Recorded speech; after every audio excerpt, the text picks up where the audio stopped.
Hello everyone, फिर से आप लोगों के सामने ये क्राइम का खबर को लेकर आ गया हूँ। जैसे कि 2-3 दिनों से आप लोगों को पता ही होगा मुंबई में जो हुआ है। अब किसी भी न्यूज़ चैनल खोलो तो देख लो या फिर मोबाइल पे देखते हो तो पता चलता होगा जो मुंबई को लेकर, और मुंबई में जो एक है एक्स एमएलए रहा बाबा सिद्दीकी के बारे में हर जगह के हर तरह तरह की न्यूज़ चलाए जा रहा है। और इससे एक जुड़े हुए नाम लॉरेंस बिश्नोई का नाम आ रहा है। लेकिन हकीकत में देखा जाए तो लॉरेंस बिश्नोई जो है जेल में बंद है, जो कि गुजरात में है, साबरमती में। और ना तो वहाँ से वो कुछ कर सकता है, इसीलिए तरह तरह के पार्टी के लोग जो है अब गुजरात के सरकार के ऊपर ही जो है उंगली उठा रहा है। जो ये पूरा सारे सब कुछ जो है गुजरात सरकार के इशारे पे ही हो रहा है। कुछ दिन पहले 5,000 करोड़ रुपए का ड्रग्स गुजरात से ही बरामद की जाती है, पकड़ा जाता है। और यहाँ तक कि जो महाराष्ट्र में सरकार रह चुके हैं उनके लोगों का कहना है, खास करके मैं आपको नाम बताता हूँ, संजय राउत ने प्रेस कॉन्फ्रेंस में कहा जो ये सारे सब कुछ हो रहा है गुजरात के सरकार के ओर से, और गृह मंत्रालय जो अमित शाह जी है उनके इशारे पे ही सब कुछ हो रहा है। उनको इस्तीफा देना चाहिए। और अजीत पवार, जबकि बाबा सिद्दीकी जो है अजीत पवार के पार्टी में ही है, अभी एनसीपी में है, और महाराष्ट्र सरकार में अभी वो मंत्री भी है, क्योंकि उन्हीं के साठगांठ में ये सरकार चल रही है। ये मैंने आपको याद होगा कि मैंने कहा था पहले ही, मुंबई में फिर एक बार गैंग वॉर अंडरवर्ल्ड की ताकत बढ़ सकती है जब से सरकार आई है, क्योंकि ये सरकार के पीछे भी अंडरवर्ल्ड की ताकत है और अंडरवर्ल्ड गुजरात से चल रहा है। आज आपने देखा होगा 5,000 करोड़ का ड्रग्स गुजरात में जब्त हुआ है। 5,000 करोड़ का ड्रग्स आज गुजरात में जब्त हुआ है। कौन से पोर्ट पर चेक कर लीजिए। 5,000 करोड़ का ड्रग्स अगर जब्त करने का नाटक हुआ है तो इसका मतलब 50,000 करोड़ का ड्रग्स जो है वो पहले से छूटकर पूरे देश में उसका फैलाव हो गया है। अब ये पैसा किसके पास जाता है, कौन से पार्टी के पास जाता है और उस पैसे से कौन चुनाव लड़ रहा है, ये जनता को बताने की ज़रूरत नहीं है, थोड़ी भी ज़रूरत नहीं है। एक गैंगस्टर गुजरात के साबरमती जेल में है, गुजरात एटीएस के कब्जे में है, और वो व्यक्ति मुंबई में जो हत्या हो गई एक महत्वपूर्ण नेता की, बाबा सिद्दीकी जी की, उसकी हत्या की जिम्मेदारी लेता है बार बार। बाबा सिद्दीकी कोई सामान्य व्यक्ति नहीं है, जनता के नेता थे। उनके जो अंत्य संस्कार, उनकी अंत्येष्टि हो गई वो पूरी शासकीय इत्माम से हो गई। हाँ, उसके शरीर पर तिरंगा लपेटा गया। उसका मतलब सरकार के लिए ये महत्वपूर्ण व्यक्ति थी। ऐसे व्यक्ति की हत्या हो गई पुलिस सुरक्षा में, उसके लिए जिम्मेदार कौन है और जिम्मेदारी कौन लेता है? तो गुजरात के एटीएस के कब्जे में जो एक गुनहगार है वो लेता है। ये तो इतनी गंभीर बात है कि राज्य के गृह मंत्री नहीं तो देश के गृह मंत्री जो गुजरात से है उनके लिए भी चैलेंज है ये। अजीत पवार ने अमित शाह का इस्तीफा मांगना चाहिए, इसलिए कि ये जो बाबा सिद्दीकी है उनके पार्टी के नेता थे। हिम्मत है अजीत पवार जी में। देवेंद्र फडणवीस को तो छोड़ दीजिए, वो कुछ काम के नहीं रहे अभी। लेकिन गुजरात के जेल में बैठे एक व्यक्ति जो एटीएस के कब्जे में है, वो हमारे महाराष्ट्र के एक नेता की हत्या करवाता है, जिम्मेदारी लेता है, और हमारी सरकार यहाँ भजन करके बैठी है। हाँ, वोट मांगती है, सिर्फ पैसा खाती है। मुख्यमंत्री ने कहा बिश्नोई गैंग को खत्म कर देंगे, कुछ नहीं होने मुख्यमंत्री ने कहा था ना ये। हाँ, तुम्हारे जो मुख्यमंत्री है, बैनर भी लगे थे अक्षय शिंदे के बाद। ये तो सिंघम है ना, ये डुप्लीकेट सिंघम लोग। अक्षय शिंदे को गोली मारने के बाद अपने आप को सिंघम घोषित कर दिया। अब सिंघमगिरी अभी दिखाइए ना।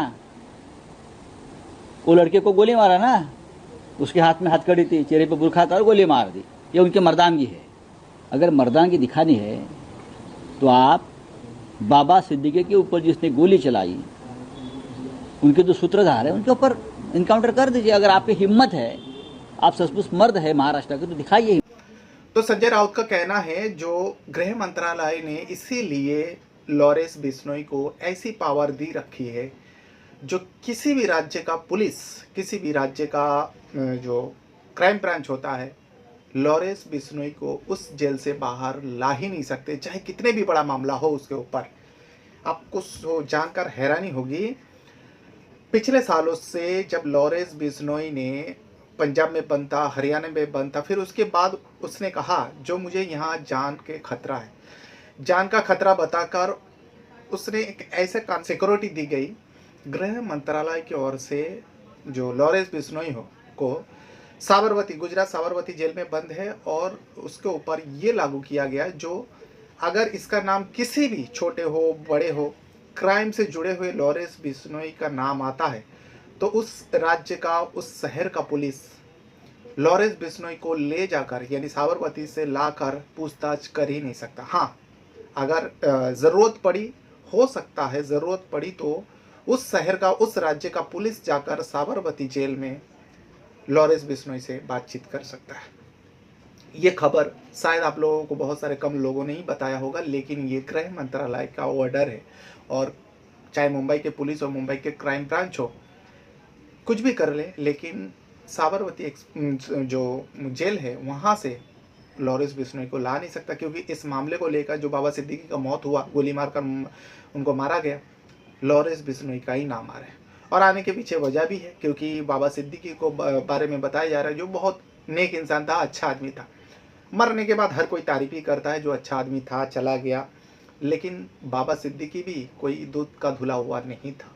बाबा सिद्दीकी के ऊपर भी कई सारे मामला है, आप लोगों को शायद नहीं पता होगा। 2012 में बाबा सिद्दीकी के ऊपर जो ज़मीन घोटाला को लेकर मामला है, और कई सारे बिल्डर से उनका दुश्मनी है, क्योंकि आपको पता होगा जो कुछ समय पहले से ही जो मुंबई क्लेन के बारे में, मुंबई में कोई झोपड़पट्टी नहीं रहेगा, इसीलिए ऐसा ठेका जो है वहाँ के जो एमएलए होता है, जो लोकल एमएलए होता है, अपने अपने इलाका में जो झोपड़पट्टी रहता है उस झोपड़पट्टी को हटाकर किसी दूसरे जगह पे उन लोगों को शिफ्ट कराया जाता है, उन लोगों के लिए बिल्डिंगें बनाई जाती है। वैसे ही बाबा सिद्दीकी भी माड़ा करके एक जगह है, उस माड़ा में कुछ ज़मीन खरीदता है, और ज़मीन खरीदने के बाद उस ज़मीन का जो है कुछ हिस्सा वो बेच देता है, यानी 1 एकड़ ज़मीन खरीदता है, उसमें से कुछ ज़मीनों में झोपड़पट्टी के लिए घर बनाते हैं, फ्लैट बनाते हैं, और बाकी जो है वो बेच देता है। उनके ऊपर ये मामला है, और ये मामला बाकायदा वहाँ पे जांच कर रहे पुलिस अधिकारी में है। 2012 में ये मामला आया था सामने, और 2016 में उनके ऊपर कार्रवाई के तौर पर ये मामले का जांच अभी भी चल रहा है, ये जो बाबा सिद्दीकी के ऊपर है। अब बाबा सिद्दीकी को मारने के पीछे बहुत सारे थ्योरी बताए जा रहे हैं, जो हो सकता है सलमान खान का करीबी हो, इस वजह से बाबा सिद्दीकी को मारा गया और लॉरेंस बिश्नोई ने मारा है। अगर बाबा सिद्दीकी बॉलीवुड के करीब है, सब लोग जानते हैं बाबा सिद्दीकी जो है सलमान खान और शाहरुख खान को जो दोस्ती, उन लोगों का जो विवाद चल रहा था, झगड़ा चल रहा था, उन लोगों को मिलाने में बाबा सिद्दीकी का हाथ है। ये 2013 में हुआ था। उसके बाद बाबा सिद्दीकी को बॉलीवुड में भी जाना जाता है, सारे लोग उनसे मिलता है, और बाबा सिद्दीकी संजय दत्त के भी करीब है, क्योंकि बाबा सिद्दीकी जो है सुनील दत्त का बहुत करीबी था। बचपन से ही सुनील दत्त के साथ उनका उठना बैठना रहा, इसी वजह से संजय दत्त भी उनका कलीग जैसा बन गया, उनका दोस्त जैसा बन गया, और दोनों हम उम्र के थे। लेकिन यहाँ पर मारने का वजह किसी को नहीं पता।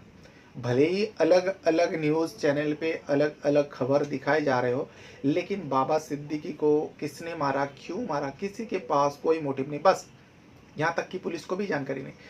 जिन 4 लोगों का नाम आता है, शिव कुमार, गुरमीत सिंह और धर्मराज कसब। गुरमीत सिंह जो हरियाणा का होता है, धर्मराज कसब जो है उत्तर प्रदेश का होता है, बहराइच शरीफ का, और शिव कुमार भी जो है बहराइच का होता है, उत्तर प्रदेश का होता है। कुछ समय पहले जो है जो गैंगस्टर लोग हुआ करते, गैंगस्टर में जुड़ा हुआ लोग रहता है, मुस्लिम कौम के लड़का लोग रहता है, नौजवान लड़का लोग तो ये तीनों नौजवान, इससे पहले भी कई सारे मामलों में जो अतीक अहमद को भी मारा गया, सारे नौजवान लड़का से ही ये सारे काम कराया जा रहा है। और ये सारे नौजवान जो है हिंदू कौम से, मैं यहाँ कौम की बात नहीं कर रहा हूँ, लेकिन आप देखोगे पहले ऐसा होता था, जो कोई भी किसी को मार देता है तो बड़े आदमी को मारता है, मारने के पीछे कोई ना कोई एक मुसलमान होता। लेकिन अभी पूरा बिल्कुल ही सिस्टम बदल गया। और लॉरेंस बिश्नोई, पहले डी कंपनी का नाम लिया जाता था, जो कि दाऊद इब्राहिम सब लोग को पता है, वो एक समुदाय से है, मुस्लिम समुदाय से है, लेकिन लॉरेंस बिश्नोई का भी नाम आता है किसी भी बड़ा काम होता है। और कुछ समय पहले जो फरवरी महीने में, मतलब इसी साल 2024 में फरवरी महीने में सलमान खान के गैलेक्सी अपार्टमेंट जो उनका घर है उन पर वहाँ पे गोली चलाया गया, और उसमें भी 2-3 लड़का का नाम आया था। आपको पता ही है वो सब लड़का कौन से कौम से है। लेकिन उन लोग ने जब जिम्मेदारी लिया, लॉरेंस बिश्नोई ने उसका जिम्मेदारी लिया। लॉरेंस बिश्नोई का काम है, हम लोग किसी के ऊपर डायरेक्टली फायर नहीं करते और डायरेक्टली मारते नहीं, हम पहले धमकी देते हैं और धमकी से डरा धमका कर हम काम चलाना चाहते हैं। लेकिन यहाँ पर तो बाबा सिद्दीकी के ऊपर कोई धमकी नहीं आया था। दशहरा का दिन था, बाबा सिद्दीकी जो है अपने बेटा जिशान सिद्दीकी के दफ्तर में, जो बांद्रा ईस्ट में दफ्तर है उनका, अब दशहरा था तो एक एक्स एमएलए रह चुके हैं, बेटा एमएलए है खुद अभी जिशान सिद्दीकी। अब उनके दफ्तर में गया, कुछ पटाखा फोड़े दफ्तर के सामने, और इसी बीच जो है उनके ऊपर 3 लड़का आता है और तीनों मिलकर 6 राउंड फायर करता है। इसमें 3 राउंड जो है, 3 गोली जो है उनके ऊपर लग जाता है, सीने पे पार कर देता है। और बाबा सिद्दीकी को वहाँ से फ़ौरन लीलावती हॉस्पिटल, जो कोकिला बहन का है, बांद्रा में ही है, वहाँ पर लेकर गया, लेकिन उनका मौत हो गया, उनको बचा नहीं पाया। उसके बाद ये खबर आग की तरफ फैल गया। सलमान खान खुद मिलने गया, बहुत बड़े बड़े एक्टर्स भी मिलने गए, लेकिन सब लोग कह रहे हैं कि जो ये सलमान खान को धमकी देने का एक नया तरीका हो सकता है, उनको डराने का तरीका हो सकता है। जब सलमान खान के गैलेक्सी अपार्टमेंट में गोली चलाया गया था, लॉरेंस बिश्नोई ने जिम्मेदारी लिया था, और इस बार भी जब बाबा सिद्दीकी के ऊपर गोली चलाया गया, इस बार भी गोली चलाने के बाद फ़ौरन जो है एक पोस्ट, फेसबुक पोस्ट जो है वायरल होते हैं, और उसमें बताया जाता है इस बाबा सिद्दीकी की मौत का जिम्मेदार हम लेते हैं। हम कौन है? एक शिबू करके जो पोस्ट वायरल करने वाला, शिबू करके एक अकाउंट से ये पोस्ट वायरल होता है। जब उसका पता किया तो पता चलता है ये पोस्ट जो है महाराष्ट्र का ही एक जगह से वायरल हुआ, वहाँ पर जाकर किया गया था। तो वहाँ पर जाकर जब पता कर, शिबू तो घर पर नहीं था, उसका एक भाई था, भाई को हिरासत में लेता है, उससे पूछताछ करता है मुंबई पुलिस, लेकिन उसे कुछ पता नहीं, और शिबू जो है फरार चल रहा था। लेकिन यहाँ पर बात यह होती है, एक नॉर्मल सा लड़का, यहाँ पर भी शिबू, यहाँ पर देखिए, यहाँ पर शिबू है, और एक नॉर्मल सा लड़का उसमें नाम लिख देता है लॉरेंस बिश्नोई एंड गैंग, यानी लॉरेंस बिश्नोई का गैंग से ही ये लड़का है। लेकिन लॉरेंस बिश्नोई अभी तक किसी को ऐसे, अभी खास करके बाबा सिद्दीकी को मारने का मोटिव भी किसी को समझ में नहीं आ रहा है।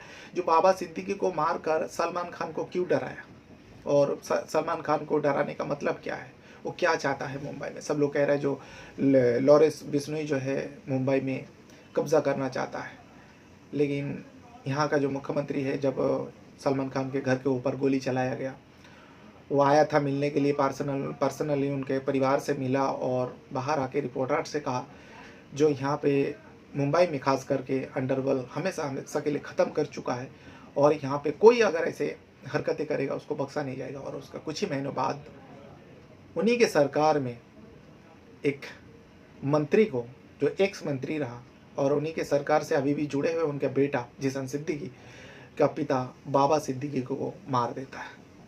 अब उनके पास कोई जवाब नहीं था। तभी जो है विपक्ष संजय राउत कह रहा है जो ये सारे घटना जो है एक राजनीति है, और इस राजनीति को जो है ये सारे गैंग जो है गुजरात से चलाए जा रहा है, जहाँ से गृह मंत्री आता है, और गृह मंत्री ने खुद रक्षा कर रहा है लॉरेंस बिश्नोई का।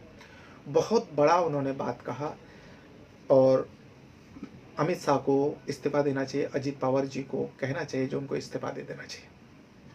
बाकी ऐसा ऐसा मामला सामने आ रहा है, लेकिन फिलहाल अभी तक बाबा सिद्दीकी के मामले को लेकर कोई सामने नहीं आया जो हाँ मैं जिम्मेदारी लेता हूँ। एक नॉर्मल सा लड़का पोस्ट किया, बस उसी को मान के चल रहे हैं, लेकिन सच्चाई से बहुत दूर है सारे, पुलिस भी दूर है और किसी को कुछ भी नहीं, बस एक जोड़ते जा रहे हैं जो ऐसा हो सकता है, इस वजह से हो सकता है, इसी को लेकर न्यूज़ बना रहे हैं न्यूज़ चैनल वाले।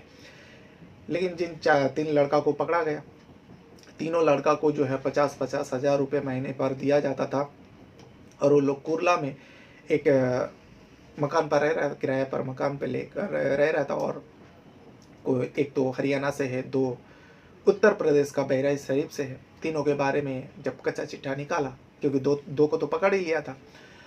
जब तीनों के बारे में कच्चा चिट्ठा निकाला तो पता चलता है ये तीनों जो है हायर किया गया था, यानी पैसा देकर मरवाया गया, और इन तीनों को कुछ पता नहीं। इन तीनों को तो बस कहा गया था इस काम को कर दो, बदले में तुम लोग को एक एक को 2.5 से 3 लाख रुपए दिया जाएगा। अब ये सारे लड़का जो है एकदम नॉर्मल लड़का था, मान गया। वो भी चाहते थे जो नाम हो जाएगा ऐसे बड़े व्यक्ति को मार देंगे, इस वजह से मार देते हैं और पकड़ा जाता है। वाकई एक एक्स एमएलए रह चुके, मंत्री रह चुके, और ऐसी भीड़ भाड़ इलाका में शाम के वक्त करीब 9 से 9:30 के बीच इस घटना को अंजाम दिया गया था। गोली मार देती है, वो भी मुंबई जैसे शहरों में, जहाँ पर गली गली में, और ख़ास करके एक त्यौहार का दिन था, दशहरा का दिन था, और उनके साथ बॉडीगार्ड भी थे, ऐसे गोली चला देती है और उनका मौत हो जाता है। पुलिस के ऊपर भी सवाल उठना लाजमी। तो ये था। लेकिन अभी जाते जाते मैं आपको बता दूं, जो भी आप खबर देख रहे होंगे, जो लॉरेंस बिश्नोई का हाथ है, पकड़ लिया गया, जिन तीनों को पकड़ा गया उन तीनों ने बताया, जो लोग तो जानते भी नहीं था, जो लॉरेंस बिश्नोई ने कराया, ये जो भी बात बता रहे उनको तो पता भी नहीं, क्योंकि लॉरेंस बिश्नोई तो खुद जेल में बंद है और उससे कोई मिल भी नहीं सकता, क्योंकि गुजरात में बंद है, साबरमती जेल में। तो फिर लॉरेंस बिश्नोई से पूछताछ करने के लिए भी जो है पुलिस को खुद जाना पड़ेगा, ऐसा नहीं जो उसको लाया जाए।